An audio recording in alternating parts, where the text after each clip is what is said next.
क्या आप अक्सर अपने शरीर में कमजोरी महसूस करते हैं? क्या आपका वजन जरूरत के मुताबिक बहुत कम या बहुत ज्यादा है? अगर हाँ, तो जल्द ही अपने नजदीक के पैथोलॉजी में जाकर अपना ब्लड टेस्ट करवाएं। हीमोग्लोबिन की कमी से आप हो सकते हैं बीमार। ऐसे में सही डाइट ही दे सकती है आपको राहत। कैसे? आइए जानते हैं। हीमोग्लोबिन कैसे बढ़ाएं? ये एक बहुत बड़ी समस्या है क्योंकि देखा गया है कि शहरों में और गांव दोनों में आमतौर पे महिलाओं का जो हीमोग्लोबिन है वो नॉर्मल के मुकाबले कम रहता है। और कम हीमोग्लोबिन होने से कई दिक्कतें आती हैं। पहली दिक्कत आती है कमज़ोरी, दूसरी आती है कि वज़न या तो बहुत ज़्यादा बढ़ जाता है या बहुत कम रहता है। तीसरी प्रॉब्लम आती है कि पढ़ाई में कंसंट्रेशन ये नहीं हो पाता है और उसकी वजह से नंबर भी कम आते हैं। एंड देन फाइनली जब महिला प्रेग्नेंट होती हैं तो उस समय अगर हीमोग्लोबिन कम रहे तो काफ़ी सीरियस हो सकता है। तो हीमोग्लोबिन एक ऐसी चीज़ है जो हमारे ब्लड में हमको ऑक्सीजन देती है, उसके ऊपर ऑक्सीजन ट्रैवल करता है और पूरे शरीर में ऑक्सीजन स्प्रेड करता है टिश्यूज़ तक। अब मुद्दा यह है कि हम हीमोग्लोबिन कैसे बढ़ाएं और इस तरीके से बढ़ाएं जिसमें हमें दवाइयों पे निर्भर ना रहना पड़े। तो सबसे पहले हीमोग्लोबिन बढ़ाने के लिए हमें ऐसे सब्जियां और ऐसे खाने खाने चाहिए जिसमें नेचुरली आपका हीमोग्लोबिन बढ़ाने की शक्ति हो या क्षमता हो। तो जैसे कि पालक है, पालक में ऐसे पिगमेंट्स होते हैं जो आपके शरीर में जाके डिज़ोल्व होते हैं और वो आपका हीमोग्लोबिन बढ़ा सकते हैं। हीमोग्लोबिन के साथ एक और चीज़ ध्यान रखनी चाहिए कि हीमोग्लोबिन का जो अब्जॉर्प्शन है वो विटामिन सी के साथ बेहतर होता है। तो मिसाल के तौर पे जैसे अगर आप सब्जियां ले रहे हैं तो साथ में अपनी डाइट में नींबू का भी इस्तेमाल करें। इनफैक्ट कई प्रांतों में देखा गया है कि वो खाने में नींबू भी सर्व करते हैं और दाल में या साइड में वो नींबू निचोड़ते हैं।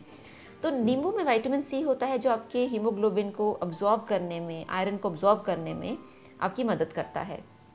इसी तरीके से गुड़ हम सबको पता है कि उसके अंदर आयरन रिच होता है और जब हम नियमित रूप से थोड़ा थोड़ा गुड़, ज़्यादा नहीं, थोड़ा थोड़ा गुड़ अगर खाते रहें तो वो हमारे हीमोग्लोबिन को बढ़ा सकता है। हीमोग्लोबिन कई बार जो बहुत ज़रूरी है वो है प्रेगनेंसी के दौरान एंड बढ़ती हुई उम्र के दौरान। उस समय हीमोग्लोबिन का चेक ज़रूर करना चाहिए। स्पेशली जो प्रेग्नेंट लेडीज़ हैं, जो एक्सपेक्टिंग मदर्स हैं, उनको अपना हर महीने हीमोग्लोबिन चेक कराना चाहिए और उसको मेंटेन करना चाहिए क्योंकि लो हीमोग्लोबिन में जो डिलीवरी है उसमें प्रॉब्लम्स आ सकती हैं। इसी तरीके से स्कूल्स में ये बहुत ज़रूरी है कि 14 से 18 साल की उम्र तक जबकि एक चेंजेस आते हैं शरीर में, उस समय हीमोग्लोबिन मेंटेन होना चाहिए, वरना चेहरा बहुत फीका लगता है, कमज़ोरी होती है और क्लास में कंसंट्रेशन मुश्किल हो जाती है। तो हीमोग्लोबिन बढ़ाने के लिए कई बार लोगों को ये लगता है कि अगर हम नॉन वेजिटेरियन हैं तभी हमारा हीमोग्लोबिन बढ़ेगा और वेजिटेरियंस का शायद हीमोग्लोबिन बढ़ ही नहीं सकता। ये एक्चुअली ये गलत धारणा है। आप वेजिटेरियन हैं या नॉन वेजिटेरियन हैं, आप बहुत अच्छे से खाने के माध्यम से अपना हीमोग्लोबिन बढ़ा सकते हैं और हेल्दी रख सकते हैं। इनफैक्ट जो लोग वेजिटेरियन डाइट खाते हैं, हरे पत्तेदार सब्जियां खाते हैं, फल खाते हैं, उनका हीमोग्लोबिन काफ़ी मेंटेन रहता है। फलों में जो आपको चूज़ करना चाहिए जैसे पपीता है, मौसमी है और भी जितने भी येलो और रेड कलर, ऑरेंज कलर के जो फ्रूट्स हैं वो आपको ज़रूर खाने चाहिए। सीज़न में आप ऑरेंजेस खा सकते हैं। गर्मी के मौसम में जैसे मैंगो है, पपीता है, ये खा सकते हैं।